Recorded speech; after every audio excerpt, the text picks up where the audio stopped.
Alors, bonsoir. Pour l'entretien de la coquerette du Pérou ou alors du physalis, en langue française, suivez la vidéo du début jusqu'à la 17e minute environ. مرحبا يقدر يتابع الفيديو باللغة العربية كيف يعتنوا بالفيزاليس أو بالكوكريت du Pérou. يتابع الفيديو من ديال 17 تقريبا للآخر.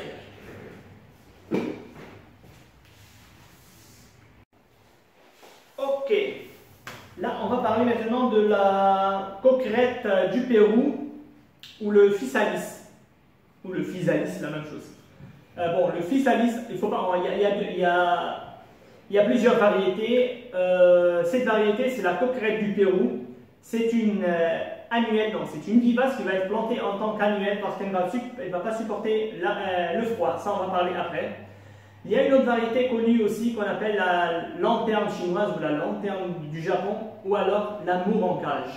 Cette variété, elle est vivace, elle va mourir en hiver et elle va démarrer à la base au printemps. Mais celle-là, non, elle ne va pas supporter, celle-là, on la plante en tant qu'annuelle.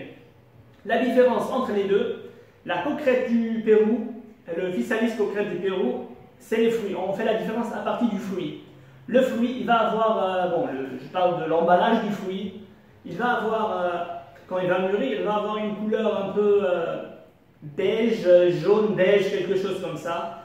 Mais l'amour en cage, ou la lanterne japonaise ou chinoise, elle va avoir la couleur orange pur qui va tirer vers le rouge.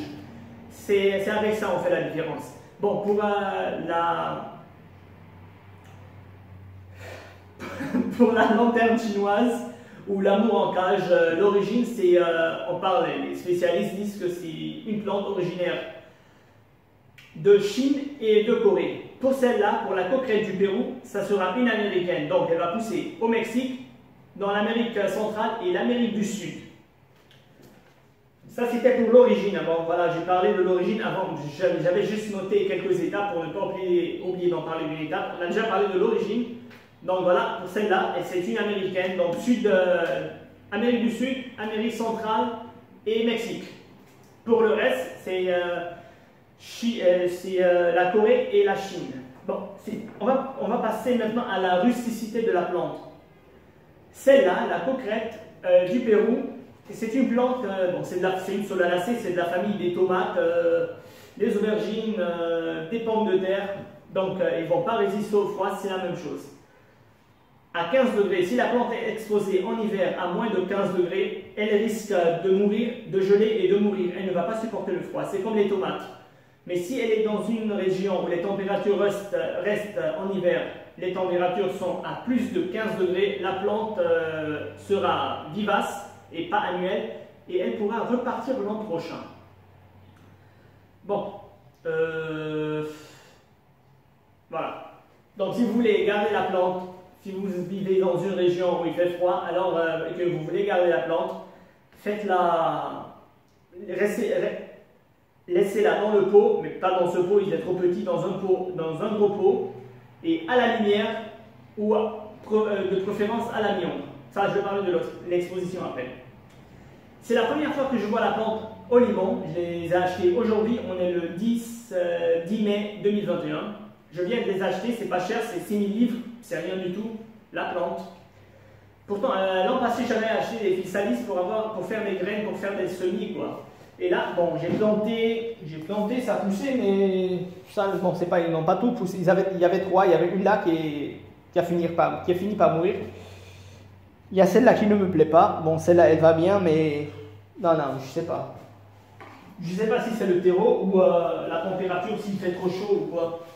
Ou alors ils ont eu un virus, mais en tout cas, il ne me plaît pas. Heureusement que j'en ai trouvé déjà des prêts.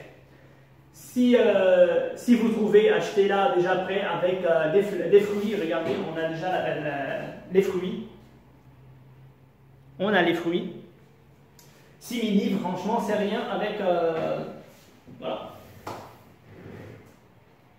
Livre libanaise, hein. Je suis au Liban là. Bon.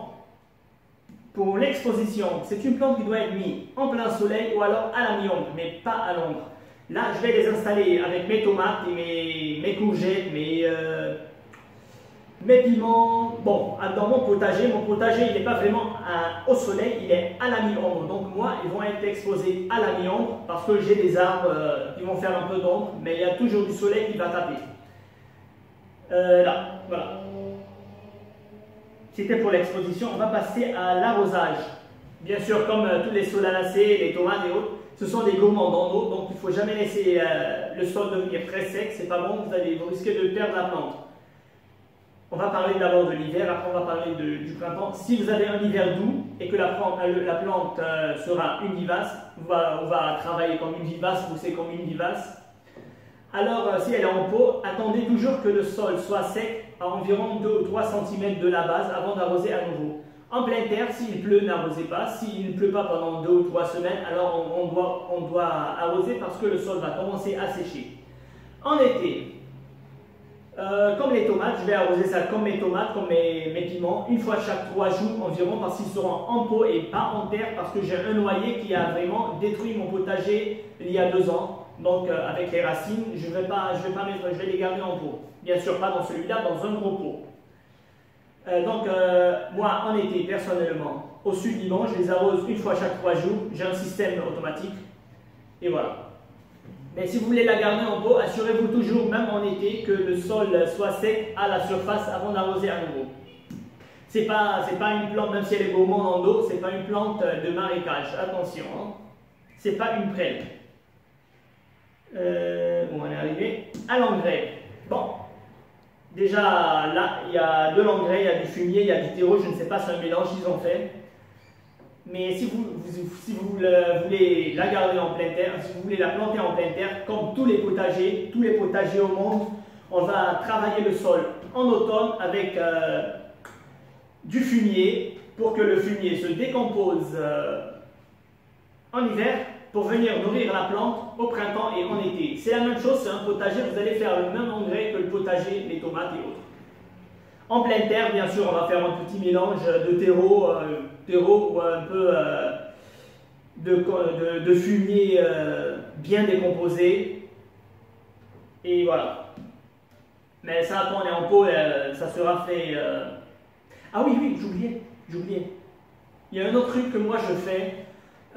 C'est une plante qui va donner des fruits, c'est un légume à fruits, et comme les tomates et autres, ce que les tomates adorent, quand vous allez faire un trou pour planter les tomates en pleine terre ou en pot, à la moitié, si elle est en pleine terre, il faut lui donner une source de potasse, c'est les peaux de banane.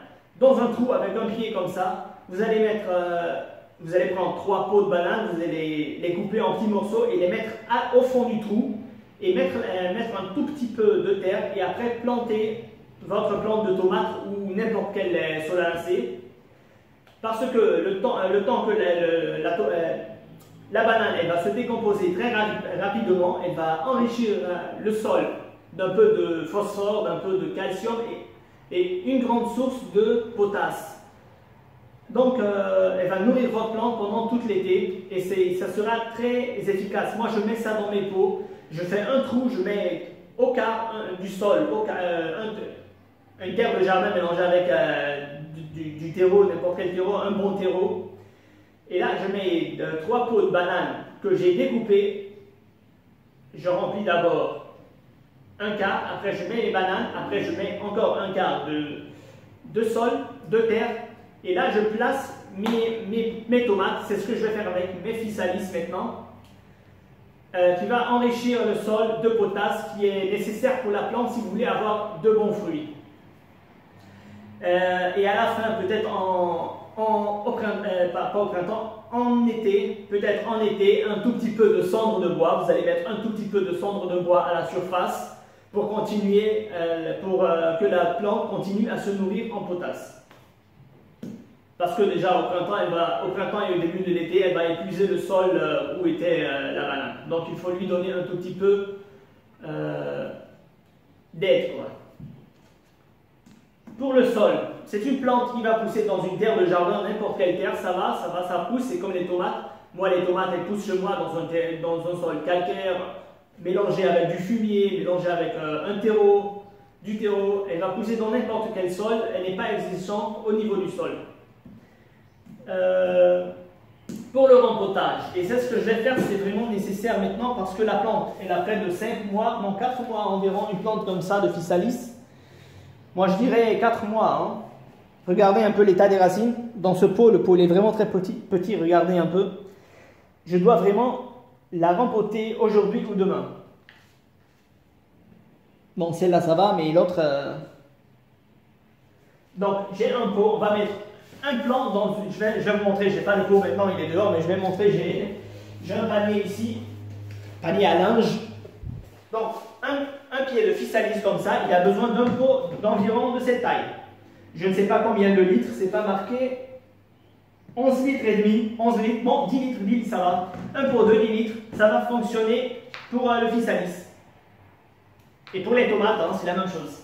Je vais reposer ça là-bas. Ok. Le rempotage, c'est maintenant. Et voilà ce qu'on va faire. Moi, je vais pas. Quand on va rempoter, ce que je vais faire, comme les tomates, si on regarde, on va avoir des petits poils. Ce sont des futures racines. Donc, moi, je ne vais pas rempoter la plante comme ça, mais je vais enfoncer un tout petit peu à 10 cm de plus pour que la plante fasse de nouvelles racines pour nourrir plus les fruits. Bon, ça, je ne sais pas, je vais garder. Si ça poussait, je plante. Si ça va pas pousser, je vais balancer ça. Mais je pense que ça va aller, mais ça a besoin de temps. La multiplication. La multiplication, elle va se faire par semis au début du printemps, à la sortie de l'hiver, au début du printemps, ça dépend, comme cela. Bon, là, j'ai fait ça un peu tard, hein, bon, ben, ça va. Donc, au printemps, on va faire les semis et ça, c'est terminé. La multiplication, la fructification. Bon là, maintenant, quand on va sur Internet, on voit des vidéos, on regarde, on lit beaucoup de choses. La plante va mûrir en automne. Donc on parle de août, septembre. Je pense que c'est pas totalement vrai. Ça, c'est pour l'Europe. La plante, elle va fleurir. Je vous ai dit, on est le 10 mai 2021.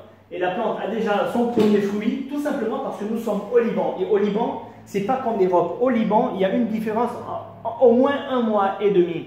Si les semis vont se faire en France à la fin de mars, par exemple, je dis à la fin de mars, au Liban, ils vont commencer en février. Donc il y a toujours, parce qu'il va faire plus chaud que l'Europe. Et là, voilà, le physalis, il a déjà donné des fruits. Le voilà, il a donné des fruits. Donc, il ne va pas rester comme ça pendant 6 mois. Hein. Il va mûrir avant 6 mois. Donc, la plante pourra vous donner des fruits en été et pas seulement en automne. Ça dépend des régions.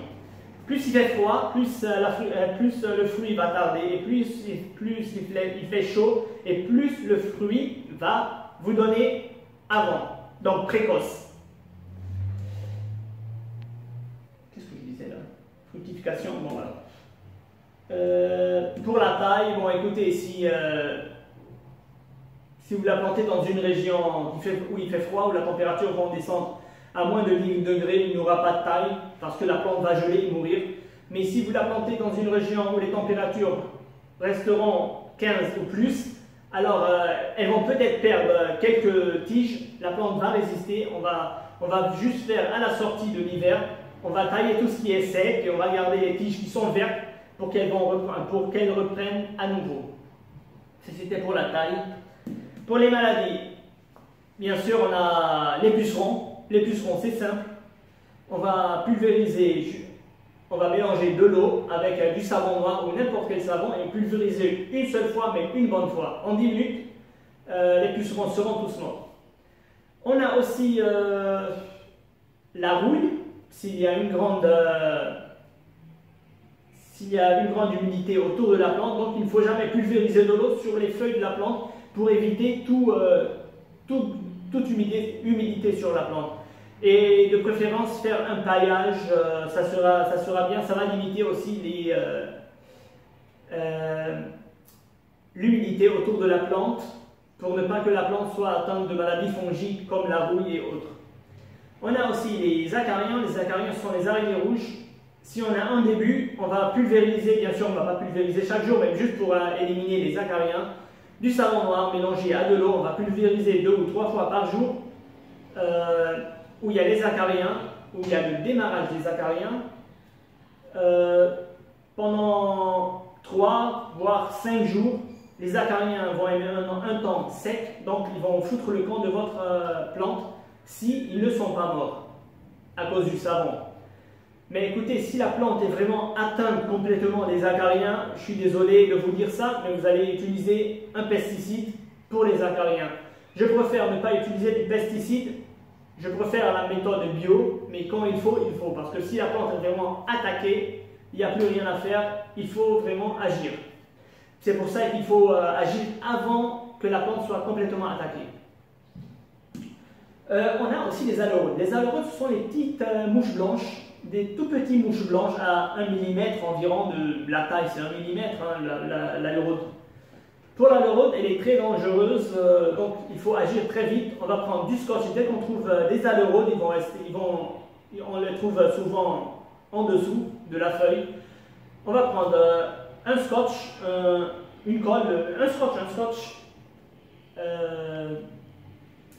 On va la renverser et capturer tous les aleurodes qui ont commencé à attaquer la plante. Tout simplement parce que si vous laissez les aleurodes sur votre plante, elles vont se multiplier rapidement et l'aleurode, elle est très résistante même aux pesticides. Donc vous allez finir par perdre votre plante. Voilà, pour les aleurodes c'est simple, il faut vite agir, juste capturer les aleurodes avant qu'ils se multiplient en grande quantité, en masse. Bon voilà, c'était tout pour le Physalis. Et bon.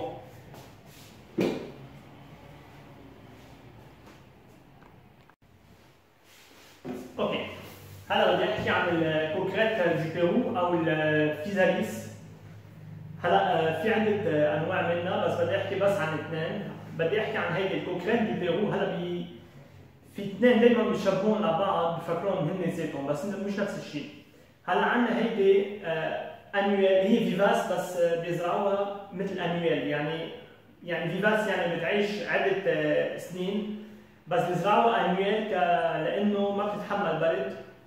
انويل يعني موسميه اللي هي الكوكريت. هلا كيف بتنعرف؟ الفواكه تعولتها، حفرجيكم الفواكه. هاي الفواكه تعول الفيساليس. الفواكه تبع الكوكريت دي بيرو مثل هيدي، لون الجلده تعولتها من برا، البال تعولها، بس تستوي بصير لونها بيج على اصفر على بيج تقريبا. في نوع ثاني بيسموها لونتيرن شينواز او لونتيرن جابونيز، يعني مثل القنديل اللي بيضووه، ما بعرف هيك بيسموه، قنديل ياباني او قنديل صيني. بيسموها كمان لامورونكاج. لامورونكاج يعني حب بالقفص. هيدي نوع ثاني، هيدي منا انويل، هيدي فيفاس يعني بتعيش كل السنه، كل عدة سنين بتعيش، بتموت بالشتويه، بترجع بتفرخ من الارض كل سنه. فكيف كيف نفرقها بين بعض؟ هيدي حيكون لونها بيج، والكوكريت دي بيرو حيكون لونها بيج، والامورونكاج حيكون لون الفواكه، مش الفواكه، هي الغطا تبع الفواكه لما بتستوي بيصير لونها اورانج غامق على حمار تقريبا، هيك بيفرقون من بعض. اوكي، هلا الفيساليس هي انواع من انواع السولاناسيه، يعني عم نحكي عن البطاطا، عم نحكي عن شو اسمه هيدا، البندوره، الباذنجان والباقيين، يعني من نفس الفصيله. فهيدي حتتعاملوا معها كانه عم تتعاملوا مع شكل البندوره او شيء، نفس السقايه، نفس الشغله عم نحكي فيها. هلا بالنسبه بدنا نحكي عن الاوريجين. هلا خليني احكي اول شيء الامورونكاج اللي لونها اورانج، اصلا مثل ما بيقولوا لنا الخبراء والسيونتيفيك والبوتانيست بيقولوا اصلا من الصين وكوريا. بس هيدي الكوكريت دو بيرو، الفيساليس كوكريت دو بيرو، هيدي اصلا من امريكا الجنوبيه، امريكا الوسطى والمكسيك، يعني هيدي امريكانيه. امريكا مكسيك، امريكا الوسطى وامريكا الجنوبيه. هلا هون كتبت بس عن الاشياء اللي بدي احكيها مشان ما انسى احكي عن شيء. بدنا نبلش بالاوريجين، بلش خلصت بالاوريجين اصلا الاصل تاعه اللي حكيت عنها هلا. الروستيسيتي يعني تحملها للبرد. هلا هيدي الكوكريت دو بيرو الفيساليس، هي النوعيه ما حدا يتحمل برد. يعني اذا كنتوا بمنطقه، اذا زرعتوها وكنتوا بمنطقه الحراره بتنزل بالشتويه تحت ال 15 درجه، كونوا اكيدين انه بدل الشتله حتيبس وحتموت، فما حدا يتحمل برد. مثل البندوره نفس الشيء، البندوره بالشتاء بتموت اذا كنتوا بالجبل او شيء، لما بتنزل الحراره 12 10 درجات او اقل خلص بتبلش تموت ويخشي تيبس. فهيدي نفس الشيء، بس اذا كنتوا بمنطقه الحراره بتضلها فوق ال 15 درجه بالشتويه، النبته ممكن تعيش عده سنين. هلا بالنسبه للاكسبوزيسيون، مطرح ما لازم نزرعها او بالشمس او مي اومبر يعني شوي شمس وبعد الظهر شوي في. هلا انا شخصيا انا ازرع مثل البندوره، هيدي خضره يعني خضره فواكه، بس بدي احطها مع الخضار تاعولي البوتاجي، فحازرعها حد الحر والبندوره والباقيين. هلا انا عندي بالجنينه عندي كثير شجر، فما عندي شمس ديريكت، ما عندي شمس كثير قويه، فالاكسبوزيسيون عندي مي اومبر يعني بتيجي الشمس تضرب شمس عليهم، بس بعض الاوقات بيكون في فايض. هلا الافضل الخضره يكونوا تحت الشمس، بس اذا ما عندكم 100% شمس فيكم تحطوها شوي شمس وشوي فاي ما حيأثر. هلا هيدي حتنزرع عندي بالجنوب بقلب الارض، طبعا ما حتتحمل لانه انا البندورات بيموتوا كل سنه، انا بجددهم كل سنه لانه ما بتتحمل، لانه البندوره اذا كانت بمنطقه الحراره فوق ال 15 ممكن ما تموت وممكن تعطي 3-4 سنين.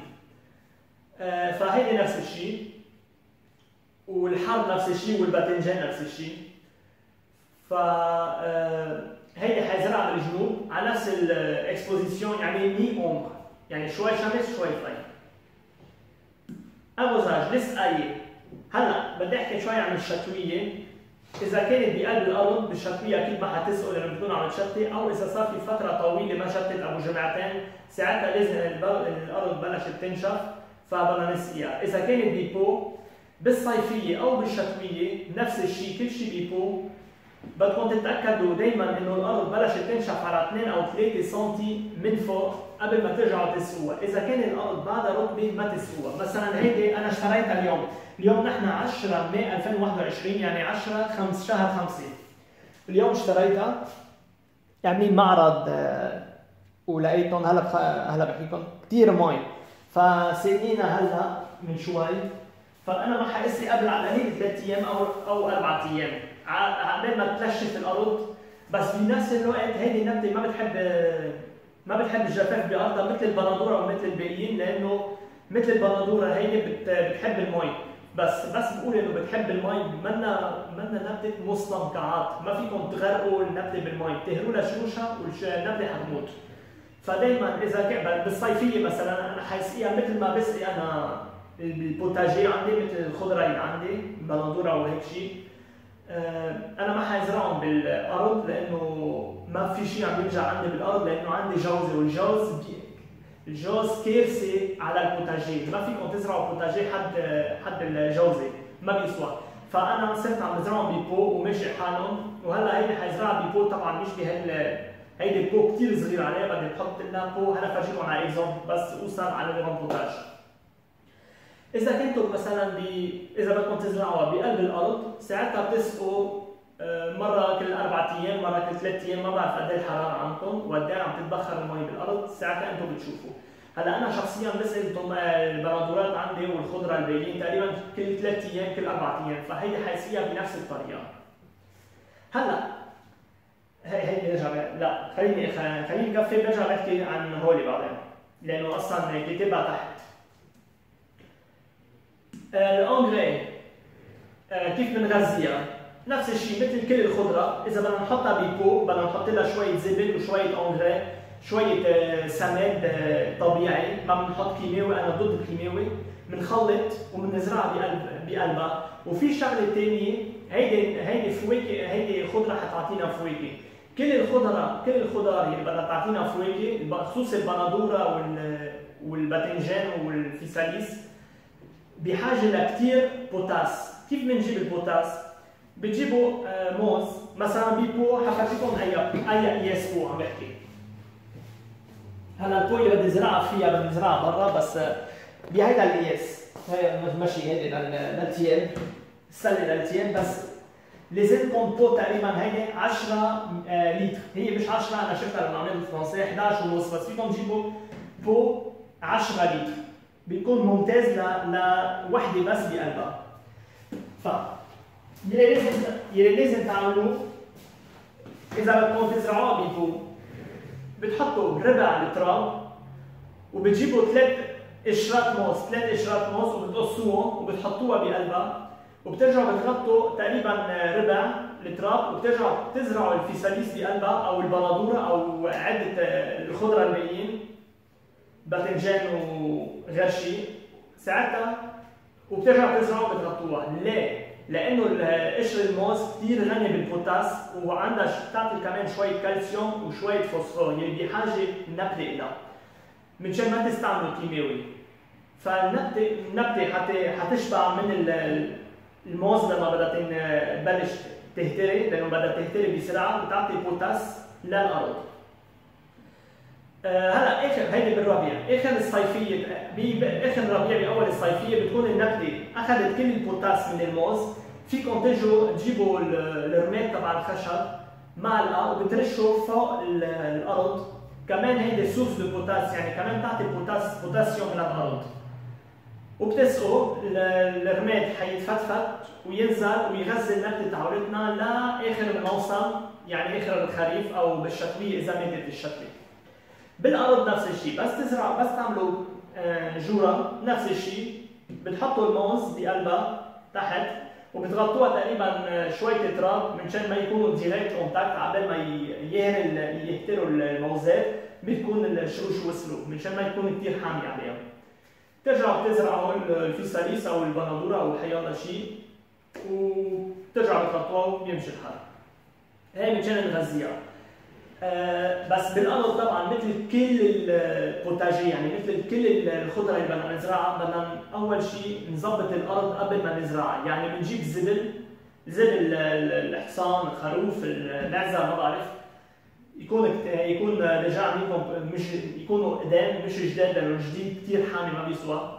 بيخلطوا الارض، بيخلطوا الارض مطرح ما بدكم تزرعوها بالخريف منشان تيجي الشتاء تسقي الارض وتخلي هيدا الزبل يتفتفت بقلب الارض، بس بدنا نجي بالربيع نزرع البلانت بقلب البو اللي كان بقلب الارض اللي موجود فيه الزبل ما يكون كثير حامي وتقتلنا الشتله، لانه بالشتاء تفتفت هيدا الزبل بقلب الارض، وهيدا الزبل حيغذي لنا النبته لتقريبا 6 اشهر 7 اشهر. طبعا ما ننسى الموز او الرماد منشان البوتاس. طيب السول يعني التراب، هيدي نبته مثل البندوره مثل كل شيء، ما لنا نيئه على كاليتي تبع الارض، ما لنا نيئه على الارض اللي بدكم تزرعوها فيها، فيكم تزرعوها بارض كلسيه، فيكم تزرعوها بارض الجنينه تبع الجنينه. انا زرعون، انا البويات عندي خليط من التيرو ومن زبل ومن تراب الجنينه وتراب تاعول الجنينه تبع جنوب لبنان، هو كلسي تراب جنوب لبنان بالاغلب كلسيه. فهيدي نبته حتعيش مثل البندوره مثل نفس الشيء، اصلا موجوده هون، منا هول تراب بيشتروهم بلبنان اللي بنلاقيه بالسوق، يعني منا تراب اصلا شيء معين. ففيكم تزرعوها وين ما كان، ما في ولا اي مشكله. وين وصلنا؟ رامبوتاج. لما بدكم تنقلوها، اذا بدكم تنقلوها بهيدا البو كثير صغير، هلا هيدي صار لها تقريبا شي 3 اشهر، المفروض صار عمرها 3 اشهر. وليكن الشروش، هيدا بو كثير صغير عليها. فالرامبوتاج بدنا نجيب بو مثل هيداكي 10 لتر ونزرعها بقلبها. هلا في شغله ثانيه مثل البندوره نفس الشيء، والفيساليس عندها بنلاقي انه عندها مثل الوبر. هيدا الوبر هول الشروش اللي بدهم يعطوا لبعدين. شو بنجي بنعمل؟ هلا انا بس بدي ارجع احطها كل وحده ببو قد هيدي. بدي شو بدي اعمل؟ بنشيلها مع التراب تاعولها منشان ما نأذي الشتله. اذا ما فينا نشيلها بدنا نقص البو، وبنرجع بنغرق الفيساليس تقريبا لهون، يعني بعد شي 10 سم من تحت الارض، يعني الارض حتيجي لهون، منشان هول الوبرات يتحولوا لشروش ليغذوا النبته اكثر. هيدا كان للرامبوتاج. وين وصلنا؟ ملتيبليكاسيون، كيف نكتر منها؟ طبعا ببذر بالربيع، وهيدا اللي عملته هون.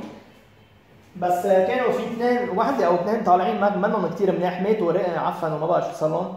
هيدي منها ما عجبتني، بس هيدي منيحه. هلا ما بعرف، هي اول مره بعمل بذر في ساليس يعني، لانه اصلا عم فتش فيها، عم فتش بلبنان ما عم بلاقي. فالسنه الماضيه اشتريت في ساليس وتركت وحده اخذت البذرات لازرعهم. طلعوا فرخوا، بس رجعت لقيت هول هي اول مره بشوف منها بلبنان كشتله. الفواكه موجوده بالسوق، بس الشتله بحياتي مش شايف منها. هلا صارت على الموضه، يمكن بلشوا يجيبوا منها. فاشتريت اثنين منهم غاليين، 6000 ليره جبتها وحامله ديجا، فرجيتهم عليها اصلا حامله. فهول اذا نجحوا بيكونوا منيح، بعتقد في وحده بدها تنجح او اثنين مش مشكله، او اذا فرقوا شيء ثاني حتى. اذا نجحوا بيكون تمام، اذا ما نجحوا اخر همي ما بيهمني، لانه اصلا صار عندي الشتله. هلا فريكتيفيكاسيون معها الفواكه تاعولتها.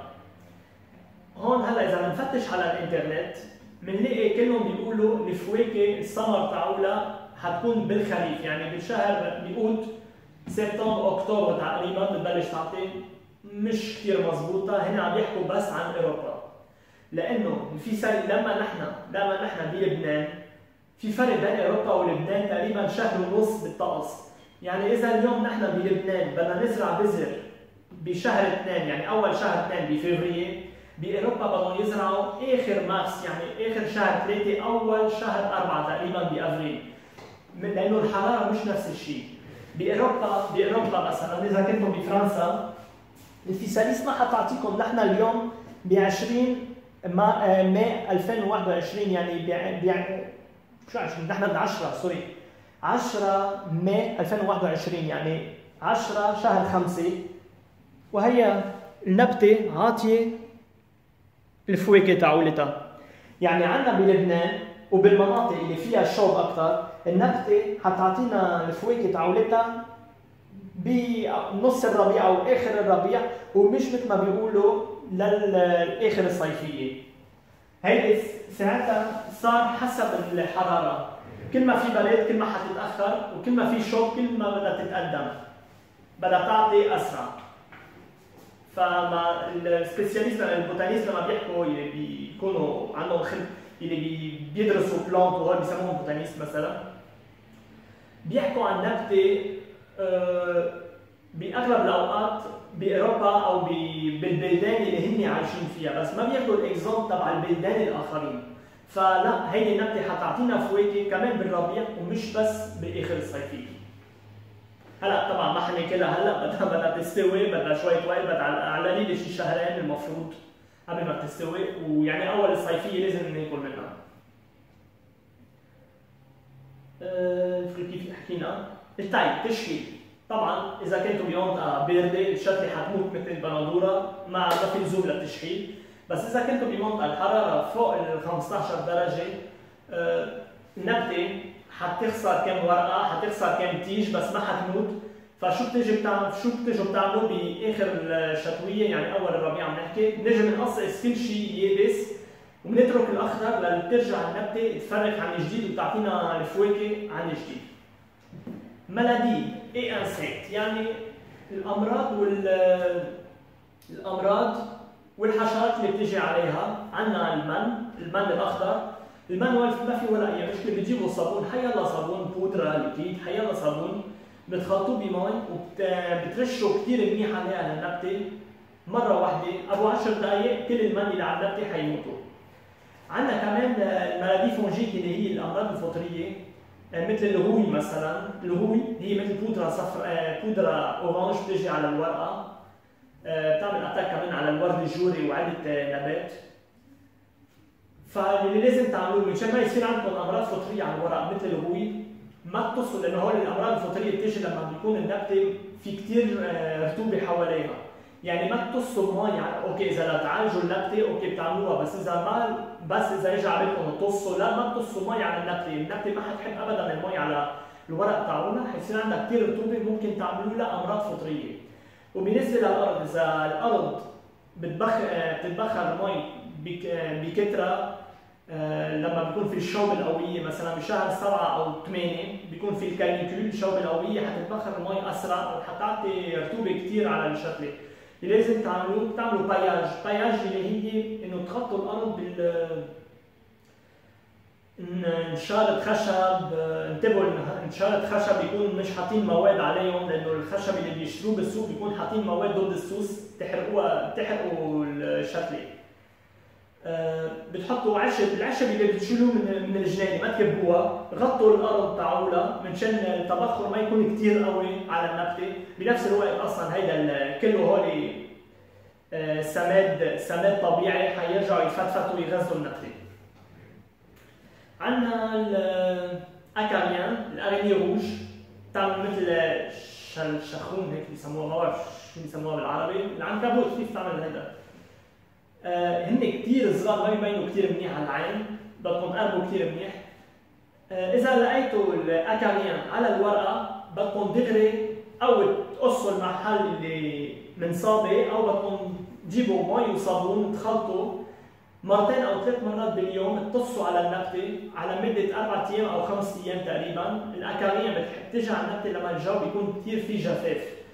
بهيدي العمليه بتكونوا عم تكثروا الرطوبه على النبته، الاكاريان ما حتحب فحتحل عنها للنبته، او ممكن منهم يموتوا من الصابون. بس انتبهوا هيدا عم احكي كبدايه اكاريان، بس اذا كان النبته تركتوها هملتوها وصار كلها اكاريان، ما عادش في مجال بدكم تستعملوا بيستيسيد، يعني مواد كيماويه، يعني مبيدات ضد الحشرات ضد الاكاريان. وهيدا انا ضدها، فانا ضد المبيدات السامه، فانا بفضل بلش اسرع منشان ما تكتر الاكاريان عليها وتقتل الشتله. عندنا كمان الالورود هي بابيون ابيض مثل فراشه كثير صغيره طولها تقريبا شي ميلي ابيض. هيدي كثير خطيره. هيدي اول ما تيجي على النبته بتكون تقريبا من تحت الورقه، بتجيبوا سكوتش وبتصيروا تلقطوهم، لانه اذا تركتوها بتتكاثر بسرعه وعندها مقاومه كثير قويه على البستيسيد. يعني حتى لو رشيتوا مبيدات، هيدي الالورود بدها عندها مقاومه ما حتموت بسرعه، فما حتتخلصوا ابدا بسرعه فيها، وممكن اخر شيء تقتلكم الشتله. فقبل ما تتكاثر هيدي الالورود، اول ما تشوفوا الورود بتجيبوا سكوتش وبتصيروا تلقطوهم منشان ما يتكاثروا على النبته. طيب هذا كان كل شيء عن الفيساليس، انا حكيت تقريبا كل شيء، ما عادش عندي شيء احكي. فيكم تشتروا منها وتجيبوها وتزرعوها بذر مثل هون. انا هون اصلا تاخرت، انا لما زرعتهم كان لازم ازرعهم بشهر 2، تاخرت بعتقد عملتهم بشهر 4، فكرمال هيك بطيئين. وصار عندنا موجة شوب قوية الجمعة الماضي، بعتقد كرمال هيك انضربوا لانه كانوا على البلكون.